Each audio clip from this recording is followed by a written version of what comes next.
السلام علیکم ورحمۃ اللہ وبرکاتہ۔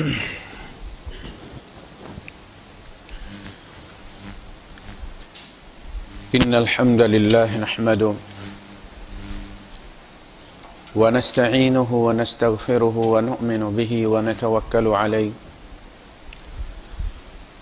ونعوذ باللہ من شرور انفسنا ومن سیئات اعمالنا من يهده الله فلا مضل له ومن يضلل فلن تجد له وليا مرشدا وأشهد أن لا إله إلا الله وحده لا شريك له ولا ضد ولا ند ولا مثيل له ولا مثال له وأشهد أن سيدنا ومولانا ومعلمنا ومرشدنا ومخرجنا من الظلمات إلى النور محمدا عبده ورسوله أرسله الله بالحق بشيرا ونذيرا وداعيا إلى الله بإذنه وسراجا منيرا فقد بلغ الرسالة وأدى الأمانة ونصح الأمة وكشف الغمة فترك أمته على المحجة البيضاء ليلها كنهارها لا يزيغ عنها إلا هالك اللهم صل وسلم وبارك عليه وعلى آله وأصحابه وأزواجه وذرياته وأهل بيته أجمعين أما بعد فأعوذ بالله السميع العليم من الشيطان الرجيم بسم الله الرحمن الرحيم فالذين آمنوا به وعزروه ونصروه واتبعوا النور الذي أنزل معه أولئك هم المفلحون صدق الله العظيم رب اشرح لي صدري ويسر لي أمري واحلل عقدة من لساني يفقهوا قولي آمين يا رب العالمين۔ انسان جب اس دنیا میں پیدا ہوتا ہے تو مختلف رشتوں اور نعتوں میں بٹ جاتا ہے، جکڑ جاتا ہے ان کے اندر، اور ان سب کے کچھ نہ کچھ حقوق اس کے ذمہ ہو جاتے ہیں۔ ان تمام حقوق کو ادا کرنا، چاہے وہ اس کی اپنی مٹی کے ہیں، والدین کے ہیں، پھر ان کی نسبت سے آگے چل کے ننھیال کے ہیں، ددھیال کے ہیں، پھر سسرال کے ہیں، پھر قوم ہے، قبیلہ ہے، پھر اس کی جو رزق کے اسباب ہیں وہاں اس کی ذمہ داریاں ہیں، پھر اس کا اللہ کے ساتھ ایک تعلق ہے، اس کے کچھ حقوق ہیں اس کے ذمہ، پھر اس کی ایک کتاب ہے، اس کے کچھ حقوق ہیں اس کے ذمہ، پھر اس اللہ کا ایک رسول ہے جو اللہ اور بندوں کے درمیان واسطہ ہے، رابطہ ہے، ان کے کچھ حقوق ہیں۔ وہ شخص جو اللہ کے رسول صلی اللہ علیہ وسلم پر ایمان رکھتا ہے اور وہ شخص جو آپ پر ایمان نہیں رکھتا، دونوں برابر نہیں ہیں بیہیویئر کے لحاظ سے، ڈیوٹیز کے لحاظ سے۔ کھانا پینا، گھر بنانا، بچے پیدا کرنا، بچے پالنا، انہیں پڑھانا، یہ تمام انسانوں میں مشترک ہے، یہ کوئی کمال کی بات نہیں۔ یہ ہندو، سکھ، عیسائی، یہودی، آتش پرست، اس کے علاوہ جو خدا کو نہیں مانتے، ملحدین، سب یہی کام کرتے ہیں۔ ان میں سے کوئی ایسی ذمہ داری نہیں جو خاص مسلمانوں پر ہی واجب ہو، بلکہ یہ ایک انسانی ذمہ داری ہے، سماجی ذمہ داری ہے۔ ملک کوئی سا بھی ہو، معاشرہ کوئی سا بھی ہو، مذہب کوئی سا بھی ہو، سارے یہ کام کرتے ہیں۔ یہ کوئی کمال نہیں ہے کہ ہم یہی کام کر کے مر جائیں۔ There should be a point of departure، ہمارے اور ان کے درمیان کوئی ایسی جگہ ہونی چاہیے کہ جہاں ہم ان سے ڈپارٹ ہوں، الگ ہوں تو ہماری منزل الگ ہوگی۔ سارے لاہور والی فلائٹ پہ بیٹھ جائیں اور کراچی والے کہیں گے ہم کراچی اتر جائیں گے، اور پشاور والے کہیں پشاور نہیں، لاہور جا رہی ہے تو پھر سارے لاہور ہی جا رہے ہوتے۔ کام اگر فرعون والے ہیں تو منزل موسیٰ والی کبھی نہیں ہو سکتی۔ مسجد جانا نہیں اور دعا مانگنی ہے کہ اللہ سجدے میں موت دے۔ اس لیے کچھ ایسی ذمہ داریاں ہیں جو مسلمان کو مسلمان بناتی ہیں اور دوسروں سے الگ کرتی ہیں۔ جو آیت ہم نے شروع کی ہوئی ہے اس کا یہ اینڈ ہے، اور اس میں بحیثیت امتی ہماری ذمہ داریاں بیان کی گئیں۔ وہ رحمت جو طلب کی گئی تھی موسیٰ علیہ السلام کی دعا میں، اور جسے اللہ پاک نے فرمایا تھا کہ نہیں، یہ ان لوگوں کے لیے خاص ہے، الذین یتبعون الرسول النبی الامی الذی یجدونہ مکتوبا عندہم فی التوراۃ والانجیل یامرہم بالمعروف وینہاہم عن المنکر ویحل لہم الطیبات ویحرم علیہم الخبائث۔ یہ اس نبی کی ڈیوٹیاں ہیں۔ وہ نبی کیا کرے گا، پھر اس نبی پر ایمان لانے والے کیا کریں گے؟ فالذین آمنوا بہ، تو پھر جو لوگ اس نبی پر ایمان لائیں گے وہ اس رحمت کے مستحق ہوں گے۔ پھر ایمان لا کر نہیں رہ جائیں گے بلکہ عزروہ، اس ایمان کا تقاضا یہ ہے کہ جسے اللہ کا رسول مانا ہے پھر اس کی توقیر بھی اسی مقام کے مطابق کی جائے۔ بلکہ اللہ پاک نے سورہ الحجرات میں یہ کہہ دیا ہے کہ ہم دلوں کا جائزہ لیتے ہیں، جس دل میں محمد الرسول اللہ صلی اللہ علیہ وسلم کا جتنا احترام ہوتا ہے ہم اتنا تقوی اسے دیتے۔ اولئک الذین امتحن اللہ قلوبہم للتقوی، یہ وہ لوگ ہیں الذین یغضون اصواتہم عند رسول اللہ، جو اپنی آوازوں کو نبی کے سامنے پست رکھتے ہیں، ان کے دلوں کا ہم نے امتحان لے لیا، گہرائی اور گہرائی، چوڑائی اور لمبائی سب ہم نے چیک کر لیا۔ یہ وہ لوگ ہیں الذین امتحن اللہ، امتحان لے لیا اللہ نے، قلوبہم للتقوی، تقوی کے لیے ان کے دل کو۔ تو وہ توقیر کریں ان کی، عزروہ۔ اچھا، جب توقیر کریں گے تو وہ توقیر عمل میں سامنے آئے گی۔ کسی کی عزت ایک کیفیت کا نام ہے، اور وہ قلبی کیفیت ہے، ظاہر نظر نہیں آتا۔ اور جب آپ کسی کی عزت نہیں کرتے تو تغیر پہلے اندر سافٹ ویئر کے اندر آتا ہے، دل سے عزت نکل جاتی ہے، وہ بھی عمل جتاتا ہے کہ اب نہیں۔ یہ جو بجلی ہے یہ کیفیت ہے، دیکھی کسی نے نہیں۔ الیکٹرانز کسی کو نظر نہیں آتے، وہ کام سے نظر آتے ہیں، جب ہوتے ہیں تو بھی ان کا کام نظر آتا ہے، اور جب وہ نہیں ہوتے تو بھی کام بتاتا ہے۔ بچے سے بھی پوچھے دیکھو بجلی ہے تو وہ فوراً بلب کی طرف دیکھے گا، پنکھے کی طرف دیکھے گا، وہ بجلی نہیں دیکھے گا، بجلی کا کام دیکھے گا، اور پھر اعلان کرے گا کہ لائٹ کوئی نہیں۔ کام ہیں جن کو چیک کرنے کے بعد اللہ پاک آئینہ دکھاتا ہے کہ ایمان کوئی نہیں ہے بھائی، اور ایمان ہے۔ اولئک الذین صدقوا واولئک هم المتقون، یہ وہ لوگ ہیں جنہوں نے سچ کہا ہے کہ ان کے اندر ایمان ہے۔ تو قرآن حکیم ایک نقشہ دکھاتا ہے، انگلی پکڑ کے ساتھ ساتھ لے کر جاتا ہے اور کلپ دکھاتا ہے کہ دیکھو یہ ہے، یہاں ہو تم تو تم مومن ہو۔ اسی طرح قرآن حکیم کے بھی ہمارے اوپر فرائض ہیں، ایمان لائیں اس پر، اسے پڑھیں، اسے سمجھیں، اس پر عمل کریں، پھر اسے دوسروں تک پہنچائیں۔ جب ہم پڑھیں گے، جب ہم عمل کرنا شروع کریں گے، پھر ڈھیر ساری مشکلات شروع ہو جائیں گی، پھر آپ دیکھیں گے کہ قرآن آپ سے بات کرے گا، وہ آپ کو بتائے گا، سمجھائے گا، حوصلہ دے گا، کہے گا دیکھو پہلوں کے ساتھ دیکھو کیا ہوا۔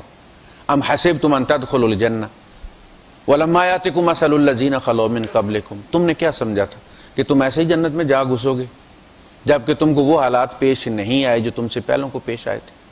مستہم الباساء والضراء، انہیں تنگیوں اور تکلیفوں نے گھیر کر رکھ لیا۔ وزلزلوا، یہاں تک کہ وہ ہلا مارے گئے، زلزلے آئے شخصیتوں کے اندر، یہاں دلدلیں اندر، وہ جو کسی شاعر نے کہا ہے کہ آسودہ ساحل تو ہے تو لیکن شاید یہ تجھے معلوم نہیں، ساحل پہ بھی موجیں اٹھتی ہیں، خاموش بھی طوفان ہوتے ہیں۔ یہ زلزلے انسان کے اندر بھی آتے ہیں، گھاٹیاں گر پڑتی ہیں، لینڈ سلائیڈنگ ہوتی ہے، قدم پھسلتے ہیں۔ یہ صرف پلسرات پر نہیں پھسلیں گے، یہاں پھسلیں گے، وہاں ایکشن ریپلے دکھایا جائے گا۔ یہاں گرے تھے تم، معمولی سی بات تھی۔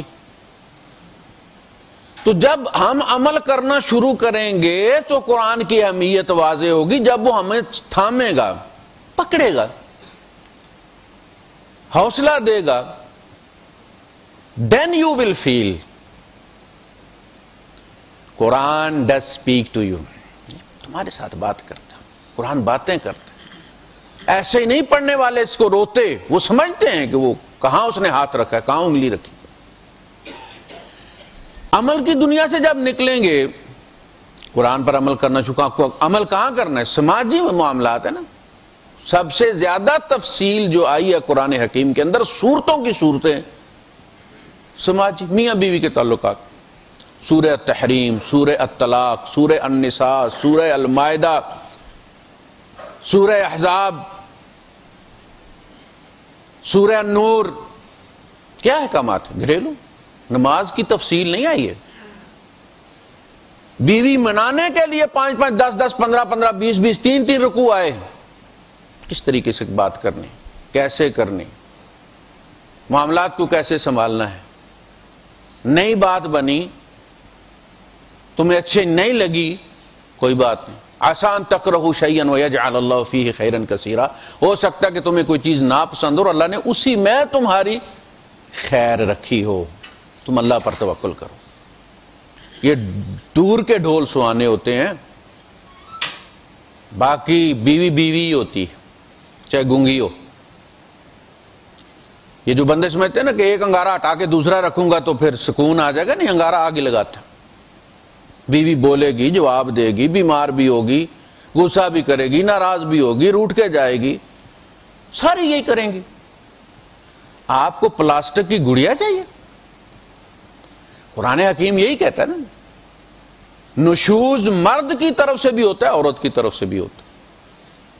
مرد جب لاپرواہ گھر کی طرف سے ہو جائے تو یہ نشوز ہے اس کا، عورت گھریلو تقاضوں کو نظر انداز کرنا شروع کر دے، یہ اس کا نشوز ہے۔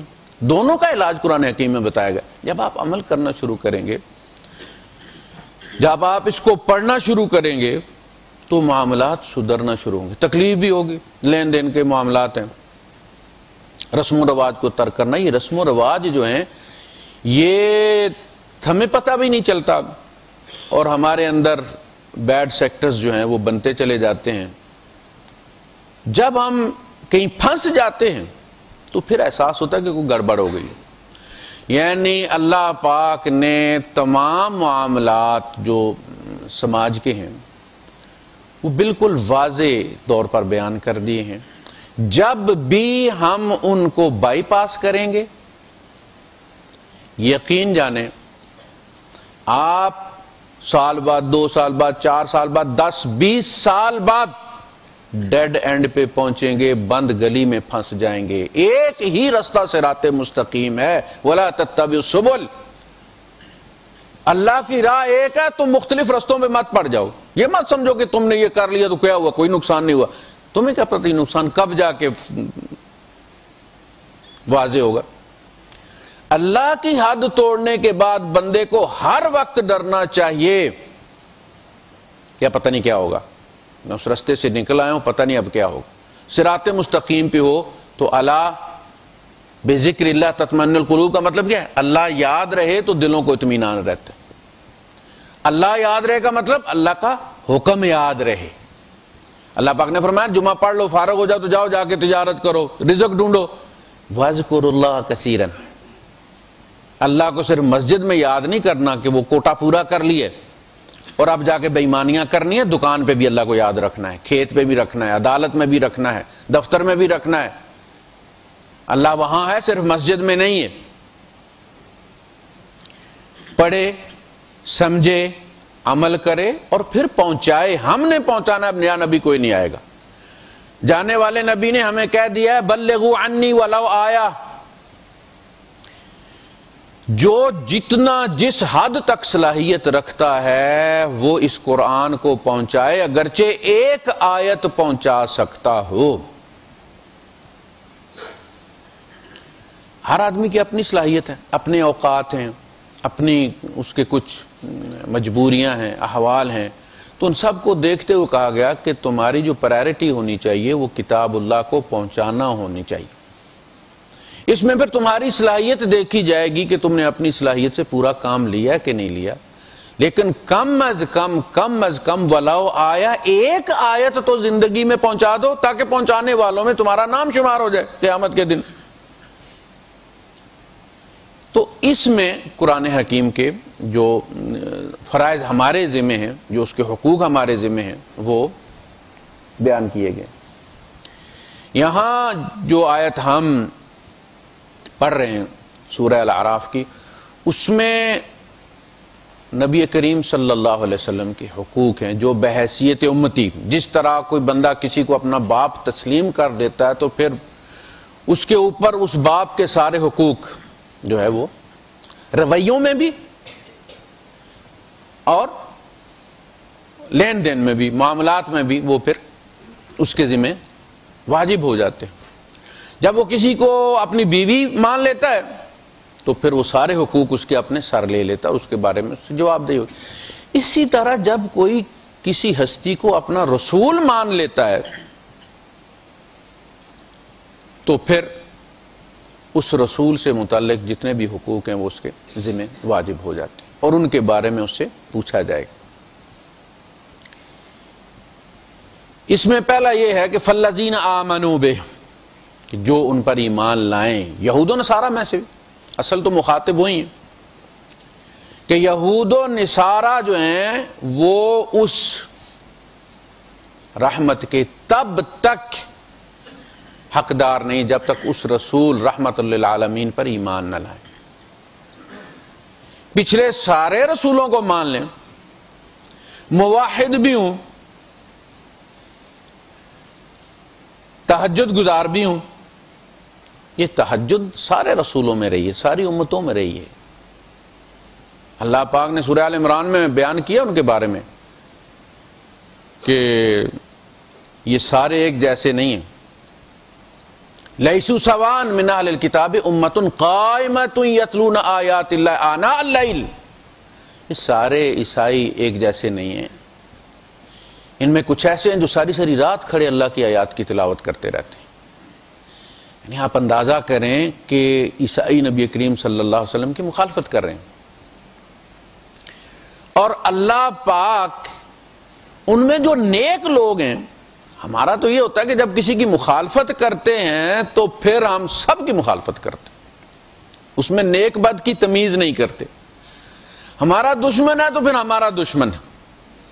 لیکن اللہ پاک نے قرآن حکیم میں جگہ جگہ تعریف کی ہے ان کی. یہ بڑے نرم دل ہوتے ہیں،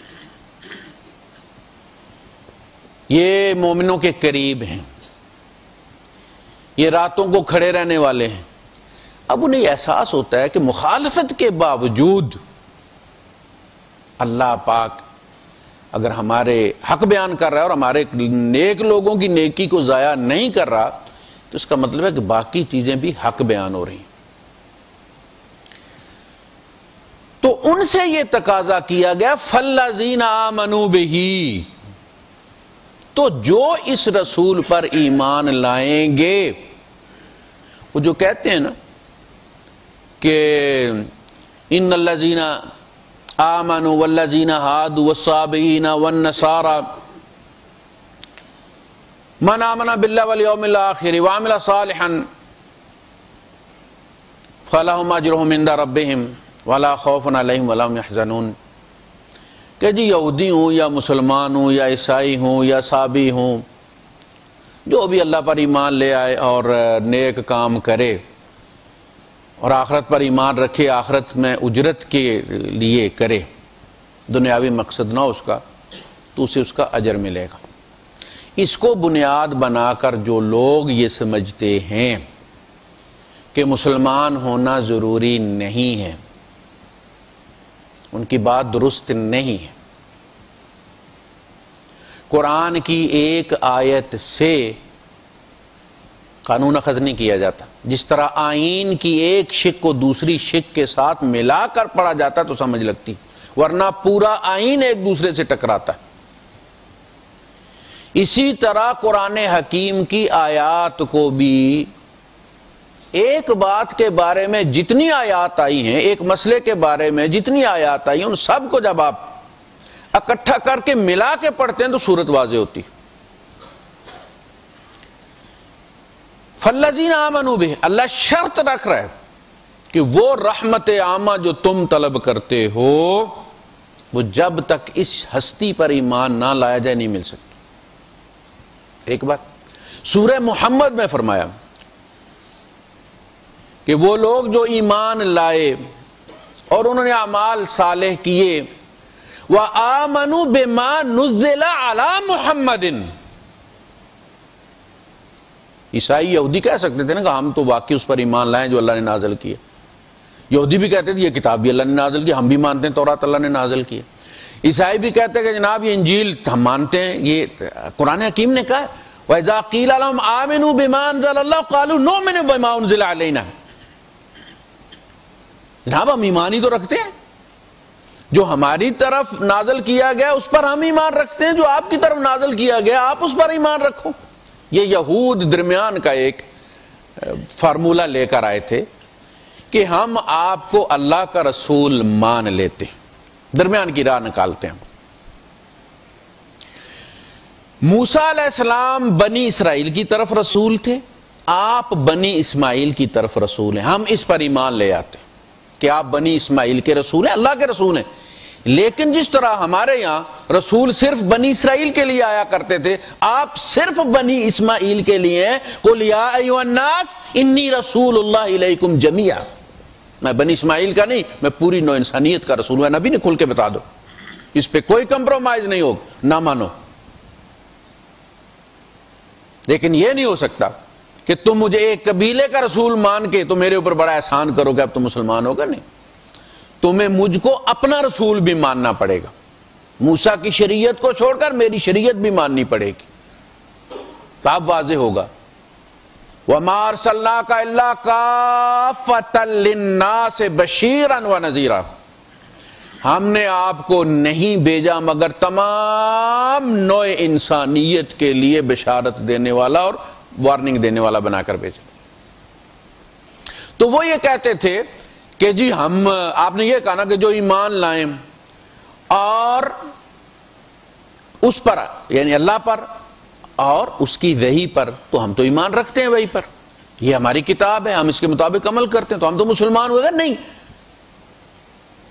وہ جو نزل علی محمد، اللہ پاک نے قرآن حکیم میں نبی کریم صلی اللہ علیہ وسلم کا وہاں نام لیا ہے جہاں نام لینا ضروری تھا، ورنہ پیار کی حد ہے کہ اللہ پاک نے نبی کو نام سے نہیں بلایا۔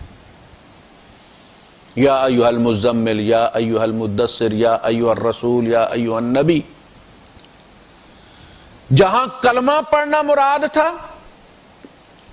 جب حضور صلی اللہ علیہ وسلم نے صلح حدیبیہ میں اپنے انگوٹھے سے محمد رسول اللہ مٹایا اور صحابہ کو بڑی تکلیف ہوئی،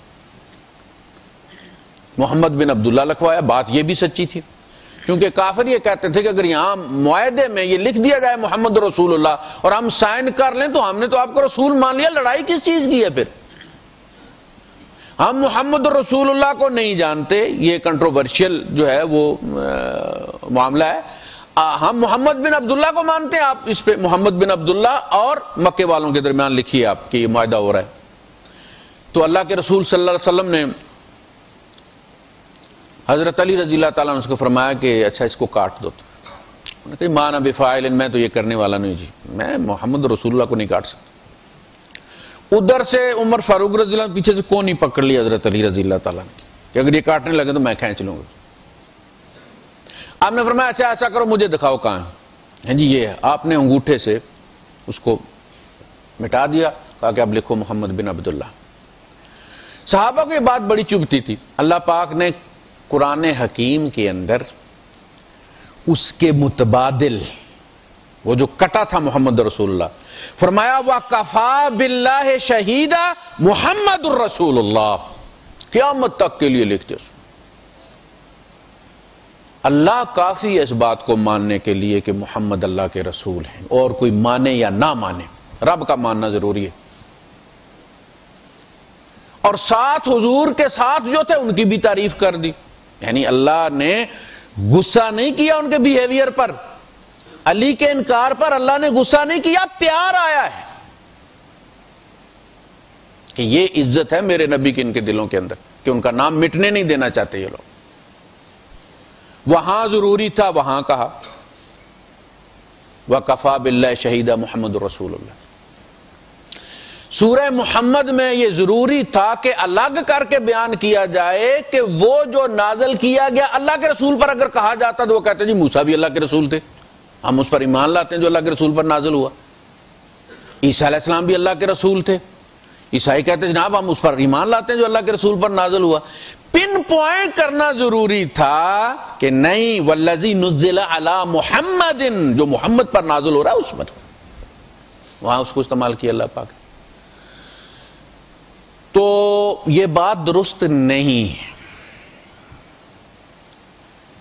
اب اسلام جو اللہ کا دین ہے ساری نو انسانیت کے لیے اور پوری کائنات مسلمان ہے، اور یہ دین اس کے موجد محمد الرسول اللہ صلی اللہ علیہ وسلم نہیں ہے. حضرت آدم علیہ السلام بھی اسلام ہی لے کر آئے تھے. ان الدین عند اللہ الاسلام. اللہ کے نزدیک ہمیشہ دین کا نام یہودیت نہیں رہا، عیسائیت نہیں رہا، محمدیت بھی نہیں رہا. محمدنزم جو ہمارے یہاں اصطلاح استعمال ہوتے ہیں وہ درست نہیں ہے. حضور نے اپنے آپ سے کچھ نہیں کیا، حضور نے پہنچایا ہے. یا ایھا الرسول بلغ ما انزل الیک من ربک. یہ محمد ازم نہیں ہے، یہ اسلام ہے، اور اسلام صرف ہمارے پاس ہے.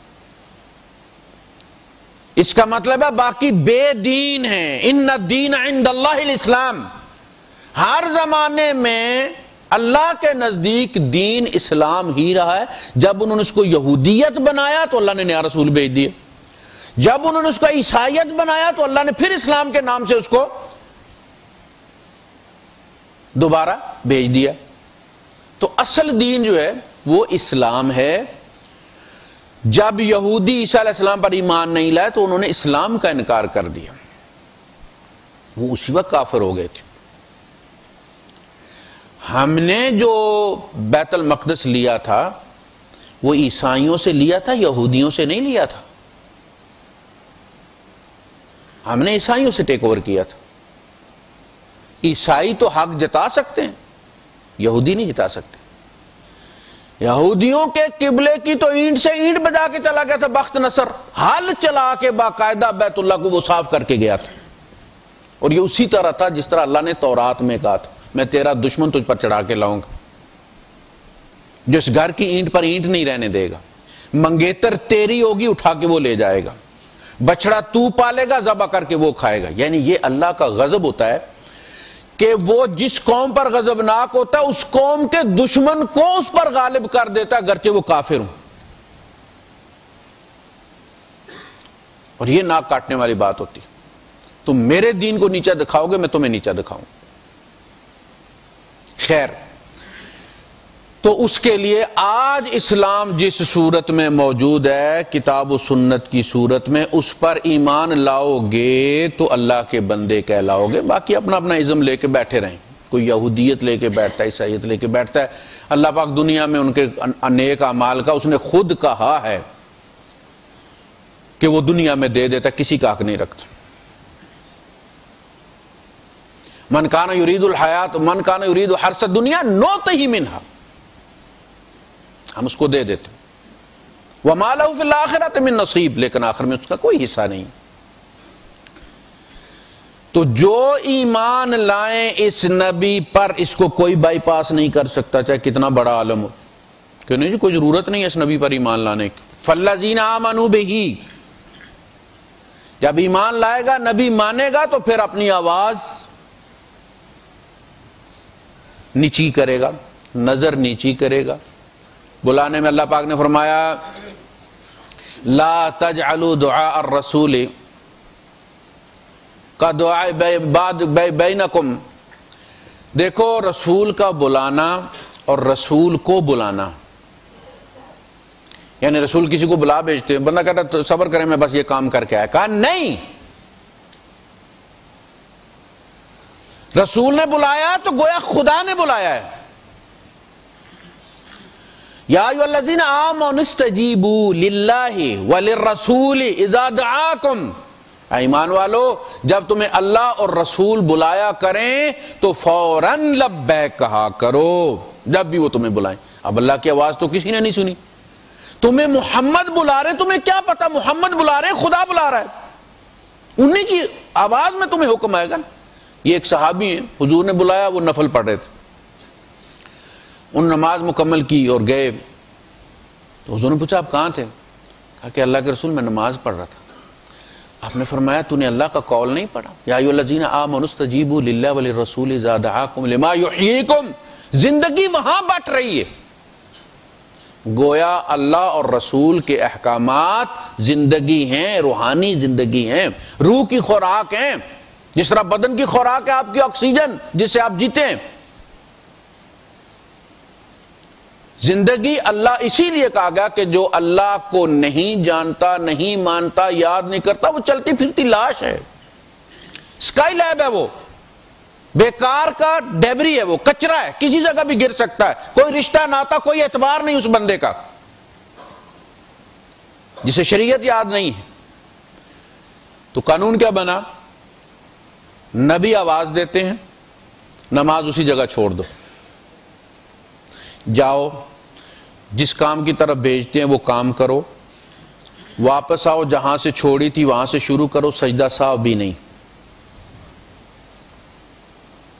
عزروہ، پھر ان کی توقیر کرو۔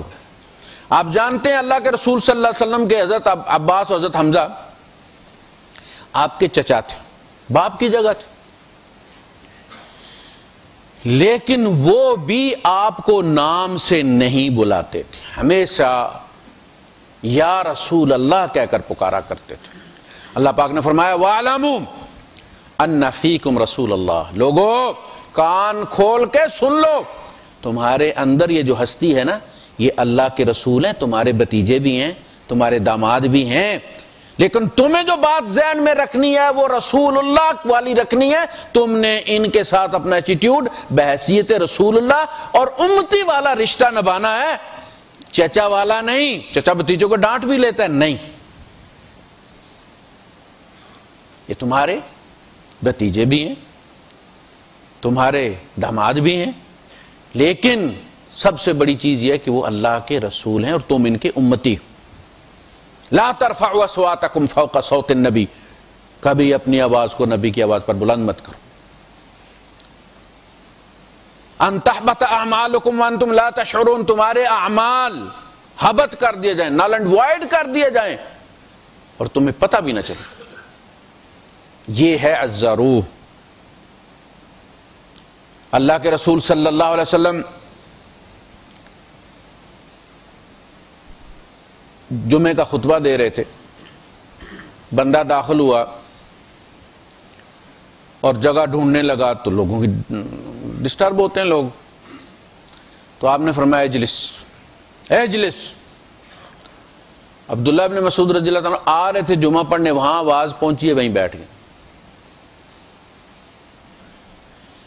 ایک صاحب گھر میں اونٹ کو چارہ دے رہے تھے، وہ وہاں بیٹھ گئے۔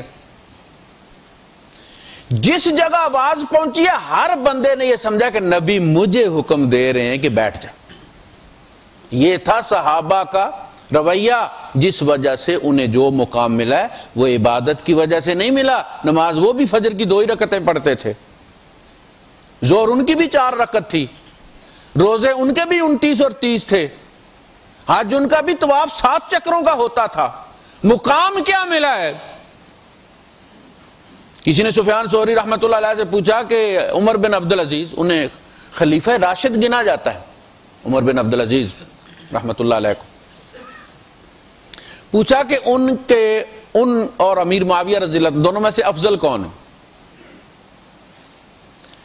آپ نے فرمایا اللہ کے رسول صلی اللہ علیہ وسلم کی معیت میں جہاد پر جاتے ہوئے امیر معاویہ کے گھوڑے کی ناک میں جو خاک چلی گئی ہے عمر بن عبدالعزیز اس کے برابر بھی نہیں. صحابی کا مقام ہے اپنا. یہ مقام کس وجہ سے ملا ہے؟ ابو بکر صدیق رضی اللہ تعالیٰ کے بارے میں کہا جاتا ہے کہ انبیاء کو چھوڑ کر انسانیت میں سب سے بہترین انسان ابو بکر صدیق صلی اللہ علیہ وسلم. انبیاء کو چھوڑ کر نو انسانیت میں سب سے خیر البشر بعد الانبیاء ابی بکر صدیق رضی اللہ تعالیٰ. یہ کس وجہ سے تھا؟ وہ نماز زیادہ پڑھتے تھے؟ نہیں. روزے زیادہ رکھتے تھے؟ نہیں. بل شیء کان فی قلبہ، کوئی چیز ان کے دل میں ایسی تھی جس کی وجہ سے اللہ نے انہیں وہ مقام دیا. وہ کیا تھا؟ وہ نبی کریم صلی اللہ علیہ وسلم کی محبت تھی. یعنی وہ ہستی تھی کہ جس نے اس طرح اپنی ہستی کو گم کر دیا تھا محمد رسول اللہ صلی اللہ علیہ وسلم کہ ان کی سوچ کو الگ کرنا ناممکن لگتا ہے کہ کہاں حضور ختم ہوئے اور کہاں ابو بکر صدیق شروع ہوئے. یہاں تک کہ بعض دفعہ بعض معاملات میں الفاظ بھی وہی ہوتے تھے. یعنی جب صلح حدیبیہ ہوئی تو عمر فاروق رضی اللہ تعالیٰ بڑے برافروختہ تھے کہ یہ تو بڑی دب کر صلح ہوئی ہے، ناک کٹ گئی ہے، ابھی ہم نے بیعت کی تھی مرنے کی لڑنے کی اور ابھی صلح کر لی اس پر کہ جو مکے والا مسلمان ہو کر جائے گا تم واپس کرو گے اور تمہارا کوئی مرتد ہو کر آتا ہے تو ہم واپس نہیں کریں گے. اور محمد رسول اللہ انہوں نے کٹوا کر محمد بن عبداللہ لکھوا دیا. اس سال ہمیں عمرہ نہیں کرنے دیا کہ اگلے سال کرو گے. تو یہ تو ہماری ناک کٹ گئی. تو اللہ کے رسول صلی اللہ علیہ وسلم سے جب انہوں نے یہ بات کی تو آپ نے فرمایا کہ ساری بات تمہاری ٹھیک ہے لیکن عمر میں اللہ کا رسول ہوں اور میرے ذمہ صرف اللہ کی بات ماننا فرض ہے. یعنی تم لوگ مجھے اپنے جذبات سے ہینڈل نہیں کر سکتے، میں صرف اللہ کی کمانڈ پہ چلتا ہوں. انہوں نے یہاں سے وہ فارغ ہوئے تو گئے ابو بکر صدیق رضی اللہ تعالیٰ عنہ کے پاس اور ان سے بھی جا کے یہی کہا کہ کیا ہم حق پر نہیں ہیں؟ کیا یہ اللہ کا گھر نہیں ہے؟ کیا ہم اللہ کے بندے نہیں ہیں؟ کیا یہ اللہ کے رسول نہیں؟ یہ کیا ہوا؟ ابو بکر صدیق رضی اللہ عنہ سے بالکل ورڈ ٹو ورڈ وہی بات کہی کہ عمر وہ اللہ کے رسول ہیں، وہ صرف اللہ کے حکم کے پابند ہیں، ہم ان پر کوئی چیز تھوپ نہیں سکتے، ہم اس کی تصدیق کر سکتے ہیں جو وہ کریں. یہ ہے اصل ایمان. تو یہی کلمہ وہ بھی یہی پڑھتے تھے، اذان یہی تھی، اقامت یہی تھی، نمازیں یہی تھیں. درجات کیوں بلند ہوئے؟ اس وجہ سے کہ انہوں نے اپنی ہستیوں کو گم کر دیا، میلٹ کر دیا. انہوں نے نبی کے حوالے کر دیا اپنا سب کچھ، جس طرح نبی نے چاہا ان کو فارمیٹ کر کے جو چاہا لکھا. انہوں نے قبائلیت بلا دی، انہوں نے اپنے خون معاف کر دیے، انہوں نے سود معاف کر دیے. انہوں نے نبی جس کی بچی چاہتے جس کے ساتھ چاہتے بیاہ دیتے، جس کا غلام چاہتے آزاد کر دیتے. النبی اولا بالمؤمنین من انفسہم. اللہ نے گواہی دی کہ نبی ان مومنوں کو اپنی جان سے زیادہ عزیز ہے. تیر آ رہے ہیں اور بندہ سامنے کھڑا ہے، اس کے پاس اس کے اپنے تیر ختم ہو چکے ہیں، اس نے ڈھال بنایا ہوا ہے غزوہ احد میں نبی کے سامنے اپنے آپ کو. حضور جب جھانک کے دیکھنا چاہتے ہو کہتے ہیں اللہ کے رسول میرے پیچھے رہیے، تیر بڑی شدت سے آ رہے ہیں. یعنی مجھے لگتے 83 تیر لگے اس بندے کو. اس کا نام ہے عزت. عزروہ، رسول سمجھو تو رسول کی طرح سمجھو. یہیں سے تو ناپے جاؤ گے. اللہ سے تمہارا قرب نبی سے تمہارے قرب کے ساتھ ناپا جائے گا. آپ دیکھتے نہیں اسلام میں دوسرے ہیں ابو بکر صدیق رضی اللہ تعالیٰ. قرآن نے ان کی مثال دی ہے سورہ نور میں. یعنی وہ اس جگہ پہنچ چکے تھے. صدیق ہوتا ہی وہ ہے جو سوچ کر، جس کی فکر وہاں جہاں جا لگتی ہے جہاں نبوت کی حد ہے. آخری جو سفر کیا ابو بکر صدیق رضی اللہ تعالیٰ عنہ، اس میں جو ان کا اونٹوں کو چلانے کی جو ہودی ہوتی ہے، اس ہودی کے شعر ہیں کہ اللہ ہمارے حصے میں کوئی رسول نہیں ہے. جب آپ ابھی مکے میں داخل نہیں ہوئے تھے، رستے میں آپ کو بندہ ملا، انہوں نے کہا پتہ نہیں چلا تمہیں تمہارے دوست نے نبوت کا اعلان کر دیا ہے؟ تو اب آپ بتائیے، ابو بکر کی صدیق کے دل کی آواز تھی کہ ہمارے لیے ہمارے حصے کا رسول ہونا چاہیے، وہ انکار کر سکتے تھے؟ انہوں نے کپڑے نہیں بدلے اور حضور کے پاس تشریف لے گئے کہ میں نے یہ خبر سنی ہے۔ ہم نے فرمایا بات تو سچ، آپ نے وہی تصدیق کر دی۔ حضور نے فرمایا کوئی شخص ایسا نہیں کہ جس کے سامنے میں نے اسلام پیش کیا اور اس نے تردد نہ کیا سوائے ابو بکر کے، یہ چل کر آیا۔ جب پیٹرول کو آگ لگے، کوئی بندہ سپارک کرے یا تیلی جلائے تو سمجھ نہیں لگتی کہ پیٹرول اس تک آیا یا آگ اس تک گئی، دونوں اس طرح سے چھان کر کے جاتے ہیں۔ یہ ہے ایمان کی کیفیت۔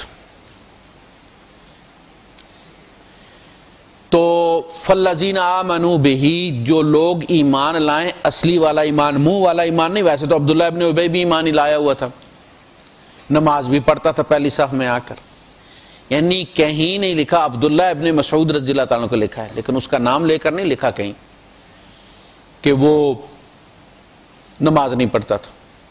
عبداللہ ابن مسعود کا لکھا لیٹ آئے تھے، فجر کی سنتیں انہوں نے پڑھی چھپ کر،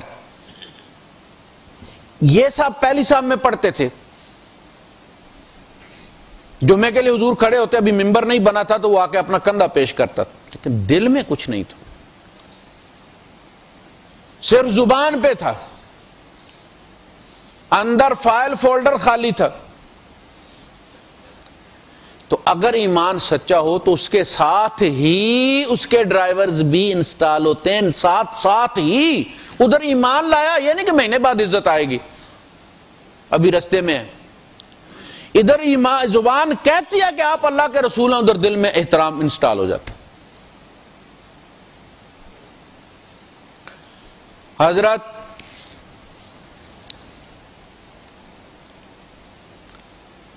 ذہن سے نام آ رہا نہیں، ان کے والد کا نام اس سال میرے ذہن میں آ رہا ہے۔ یہ صاحب گرفتار ہو گئے، جا رہے تھے عمرے پر، رستے میں گرفتار ہو گئے تو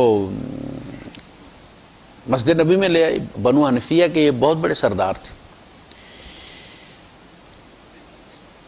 اللہ کے رسول صلی اللہ علیہ وسلم نے انہیں مسجد کے ستون کے ساتھ باندھ دیا۔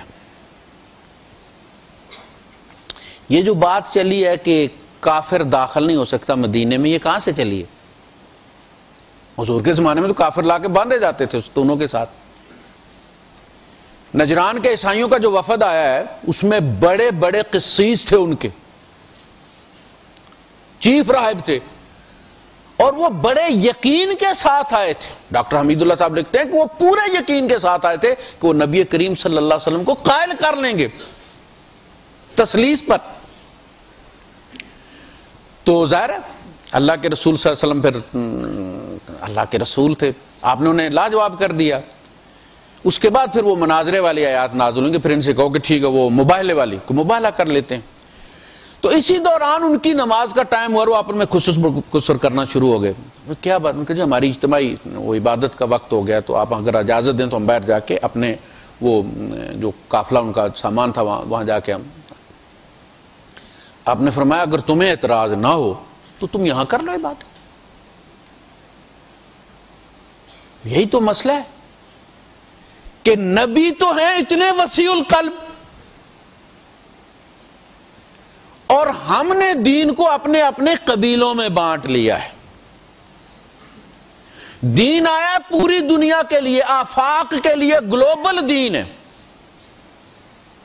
ہم نے اسے بند کر دیا شلوار قمیض میں۔ متقی وہی ہے جو شلوار قمیض پہنتا، پینٹ شرٹ پہنی نہیں کہ مرتد ہوا نہیں، کہیں نام نہیں لکھا۔ یہ برفیلے علاقوں کے لیے بھی آیا ہے، یہ گرم علاقوں کے لیے بھی آیا ہے۔ ہر قوم اپنا لباس، اس سے لباس چھڑوانے کا کہیں حکم نہیں، وہ اپنا قبائلی لباس پہنے جو بھی اسلام سے پہلے پہنتے تھے، سطر ڈھانپنے والا ہو، جو شرطیں گنوائی گئی حلال کا ہو، سطر ڈھانپنے والا ہو، خوبصورت لگتا ہو، 3 شرائط گنوائی، ایسا لباس ہونا چاہیے۔ تو کہا یہاں پڑھ لو، اور انہوں نے پڑھی۔ اس کے بعد جب موبائل کا ان کو چیلنج دیا گیا انہوں نے قبول نہیں کیا. انہوں نے کہا ہمیں ٹائم دیا جائے. انہوں نے کو ٹائم لیا اور بیٹھ کے مشورہ کیا. انہوں نے کہا تمہارا دماغ خراب ہے, یہ اللہ کے رسول ہیں, تم سارے جانتے ہو. انہوں نے بددعا کر دی تو زمین تمہیں دھنسا لے گی, بہتر ہے مبالغہ مت کرو اور ان کے ساتھ صلح کر لو. انہوں نے کہا جی نہیں مبالغے کو چھوڑیں آپ, ہم ایمان نہیں لاتے, آپ ہماری بات کے قائل نہیں ہوئے لیکن ہم بھی آپ پر ایمان نہیں لاتے, لیکن ہم صلح کرنے کے لیے تیار ہیں. صلح کا معاہدہ باقاعدہ لکھا گیا, اس کی شرائط پھر لکھی گئی اور وہ تابع ہو گئے اسلامی اسٹیٹ کے شہری بن کر رہنے کے لیے. تو یہ پھر نام آتا ان بندے کا, گرفتار ہو گئے, ستون کے ساتھ باندھ دیا گیا. حضور اس لیے باندھتے تھے کہ وہ دیکھیں ہم کیا پڑھتے ہیں کیا کرتے ہیں. تو ان سے حضور نے پوچھا, ہاں بھائی جب حضور نماز پڑھنے آتے تو کہتے ہیں ہاں بھائی کیا خیال ہے؟ وہ کہتے ہیں کہ آپ اگر ماریں گے تو ایک لاوارث کو نہیں ماریں گے, بدلہ لینے والے بدلہ لے لیں گے, میں قبیلے کا سردار ہوں. چھوڑیں گے تو آپ اس شخص کو چھوڑیں گے کہ جو احسان مند ہے, نہ شکرہ نہیں ہے, آپ کے احسان کی قدر کرے گا. پیسہ چاہیے, آپ بولیں کتنا چاہیے. 3 دن اللہ کے رسول صلی اللہ علیہ وسلم ان سے یہی پوچھتے رہے. ان کو کھلایا جاتا, پلایا جاتا, رفع حاجت کے لیے باہر لے جاتے, ساتھی اپنی نگرانی میں کروا کے لا کے باندھ دیتے. وہ بھی دیکھتے رہے, سردار تھے قبیلے کے. ساری ایکٹیویٹیز مسلمانوں کی, حضور کے ساتھ ان کا احترام کا تعلق, نماز, وہ قرآن عربی تھے نا, ترجمے ضرور ہے, قرآن پڑھا جا رہا ہے نماز میں اور وہ سن رہے ہیں. آپ جب کسی کو مخاطب کر کے بات کرتے ہیں تو وہ فوراً ڈیفینسو, وہ اپنے مورچے میں چلا جاتا ہے. مناظرے میں کبھی کوئی بندہ قائل نہیں ہوتا, یہ یاد رکھیے, کوئی اپنا عقیدہ تبدیل نہیں کرتا, یہ ممکن ہی نہیں. وہ فوراً اپنے آپ کو کچھوے کی طرح ڈھانپ لیتا ہے, اپنا اور اپنے باپ دادا کے عقائد کا. ہاں وہ کیسٹ سن رہا ہوگا, آپ وہاں نہیں ہوں گے, پھر وہ چیز اس کے اندر چلی جائے گی, پھر غور سے سنے گا, تعصب کو اتار کر سنے گا. لیکن جب آپ سامنے ہوں گے وہ اپنا دفاع کرے گا. تو براہ راست نہیں پڑھی گئی بلکہ آپ پڑھ رہے تھے اور انہیں سنا رہے تھے. ظاہر حضور سلیکشن بھی انہی آیات کی کرتے تھے جو عقیدے کے متعلق تھی. تیسرے دن آپ نے فرمایا چھوڑ دو, چھوڑ دیا گیا. اللہ کے رسول صلی اللہ علیہ وسلم صحابہ میں بیٹھے ہوئے تھے, مسئلے مسائل ہو رہے تھے. تو تھوڑی دیر کے بعد بندہ دور سے کوئی نظر آئے. مسجد نبی اس طرح نہیں تھی, اوپن اس کا ایریا تھا. کہنے لگا اللہ کے رسول کوئی بندہ آ رہا ہے. آپ نے فرمایا کہ اسی بندے کا نام لیا کہ وہ ہو سکتا ہے, اور وہی تھے. پانی ان کے ٹپک رہا تھا, داڑھی سے نہا کے آئے تھے وہ کسی چشمے سے. کہ مجھے مسلمان کریں. مسلمان ہو گئے. انہوں نے کہا کہ اللہ کے رسول میں اگر یہ رسیاں بندھے ہوئے یہاں ستون کے ساتھ بندھے ہوئے مسلمان ہو جاتا تو ساری زندگی کوئی میری بات کا اعتبار نہ کرتا. لوگ کہتے جان بچانے کے لیے مسلمان ہوئے, اور میں یہ داغ لے کر مرنا نہیں چاہتا تھا. مسلمان ہوئے. اس کے بعد انہوں نے کہا کہ اللہ کے رسول میں عمرے کے لیے جا رہا تھا, اب آپ حکم کریں میں کیا کروں. دیکھیں یہ ہے سرنڈر کرنا. اب میری مرضی ختم ہو گئی ہے اس لا کے ساتھ. ہم 60-70 سال زندگی گزار کے چلے جاتے ہیں, یہ لا ہی ہمارے اندر انسٹال نہیں ہوتی, باقی کلمہ تو بعد میں رہے گا. اس لا کی جھاڑو سے سارے رسم و رواج, ساری بدعتیں, سارے غیر شرعی عقیدے چاہے کتنی تکلیف ہو اٹھا کے باہر صفائی کرو تاکہ رب اندر آئے. وہ اللہ کے دروازے سے تب آئے گا جب لا کے دروازے سے ہر چیز کی نفی کرو گے. بتوں کو توڑ, چاہے وہ تخیل کے ہوں, بتوں کو توڑ, پتھر کے ہوں یا تخیل کے, ذرا بھی دیر نہ کر لا الہ الا اللہ, جلدی سے توڑن.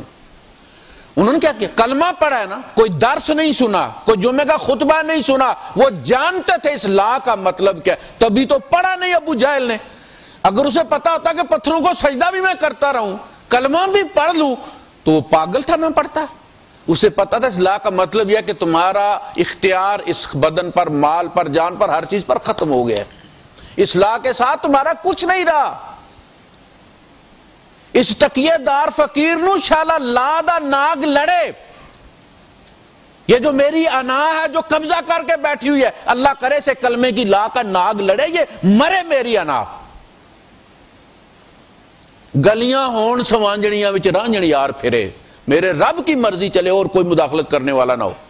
کہیں میری چودراہٹ، میرا راجپوتان، میرا بنگش، ڈار، بٹ، کوئی چیز سامنے نہ آئے. آتی ہے نا میری ناک سونڈ بن جاتی ہے، اس وقت میری ناک کا مسئلہ دین کی کوئی بات نہیں.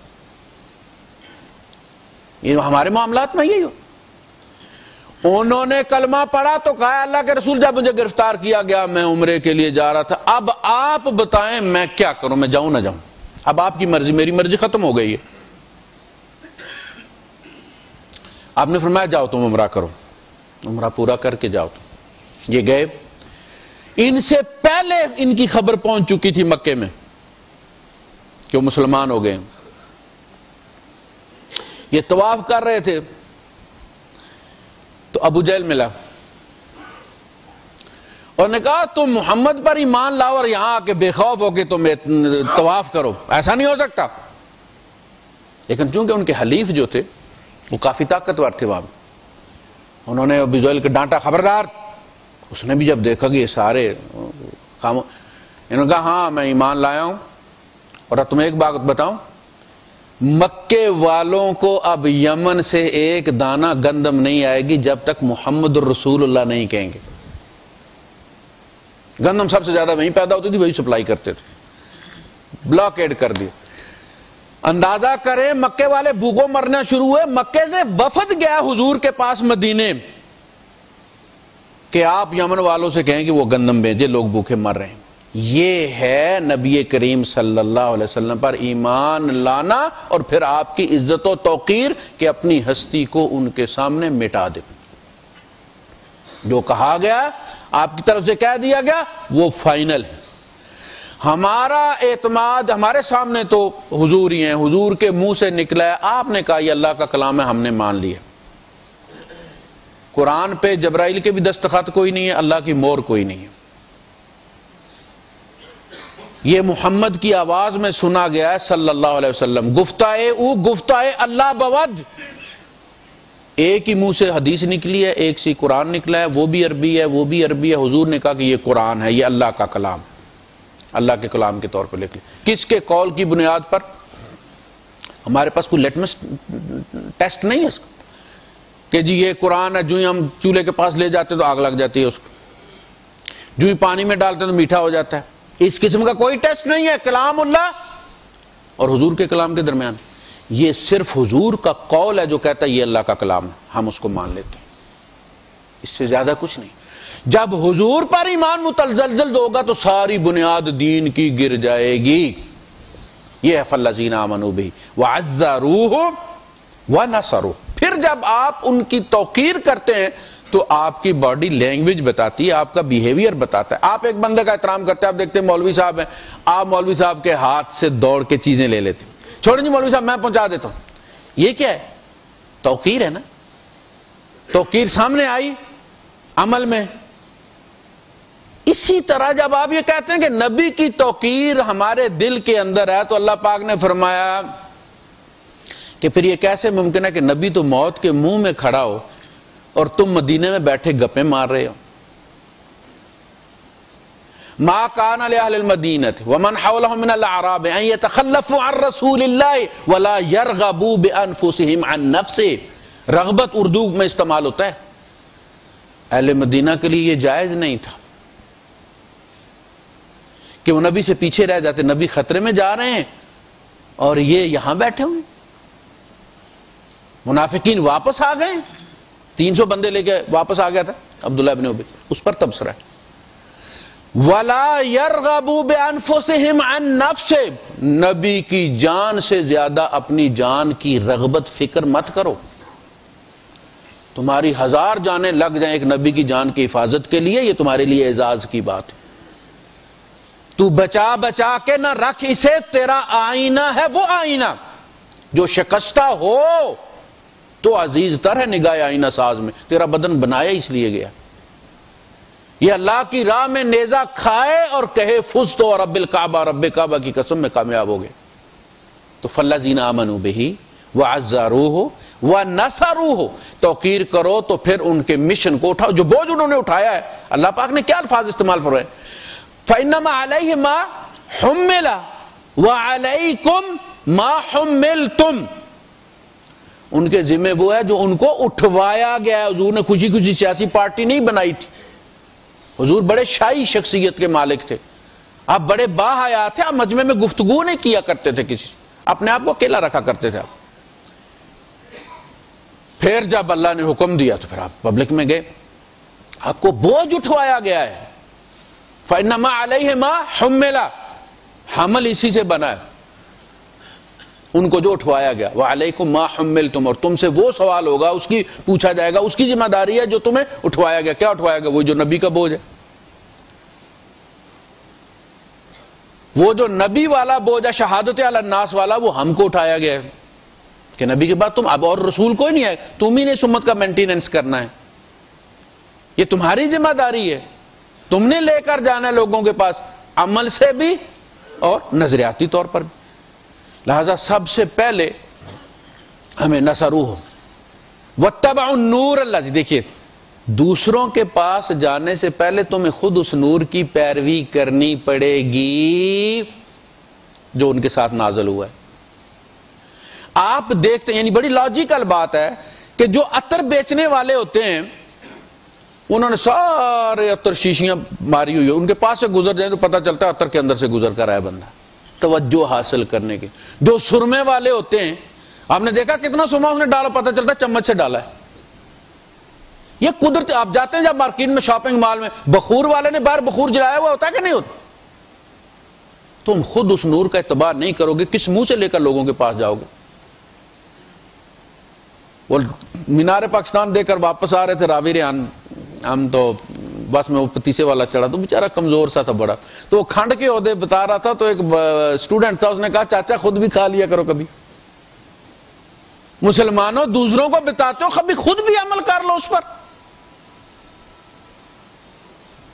تو اس لحاظ سے سب سے پہلے فالذین آمنوا بہ, ایمان لائیں, وعزروہ, ان کی توقیر کریں, ونصروہ, اور ان کی نصرت کریں. کس میں؟ حضور نے یہ تو کبھی نہیں کہا کہ میرا گھر بنا دو.